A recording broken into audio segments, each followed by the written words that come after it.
നാട്ടിലുള്ളവരെ സംബന്ധിച്ചിടത്തോളം ഗ്യാസും കുറ്റി കിട്ടണില്ല, ഗ്യാസിന് വില കൂടി എന്നുള്ള ചർച്ച മാത്രമേ ഉള്ളൂ. ഈ യുദ്ധം ഇങ്ങനെ പോയി കഴിഞ്ഞാൽ വരാൻ പോണ ഭവിഷ്യത്തിനെ കുറിച്ച് ഇപ്പോഴും ആർക്കും ഒരു ബോധ്യമില്ല.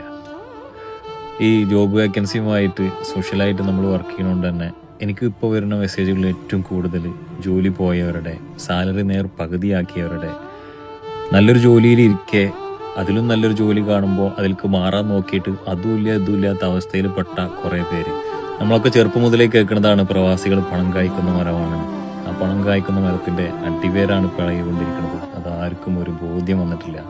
ഇപ്പോൾ ഇലക്ഷൻ ആയതുകൊണ്ടാണ് നമ്മുടെ നാട്ടിലൊന്നും നമ്മുടെ രാഷ്ട്രീയക്കാരൊന്നും നമ്മളെ കാര്യമായി അറിയിക്കാത്തത്. ഈ ഇലക്ഷൻ കഴിഞ്ഞാൽ രാഷ്ട്രീയക്കാർ അവരുടെ സ്വഭാവം ശരിക്ക് കാണിക്കും. ഇനി വരാൻ പോണ മാസങ്ങളിലൊക്കെ പ്രവാസികളുടെ ഒരു ഒഴുക്കായിരിക്കും നാട്ടിലേക്ക്.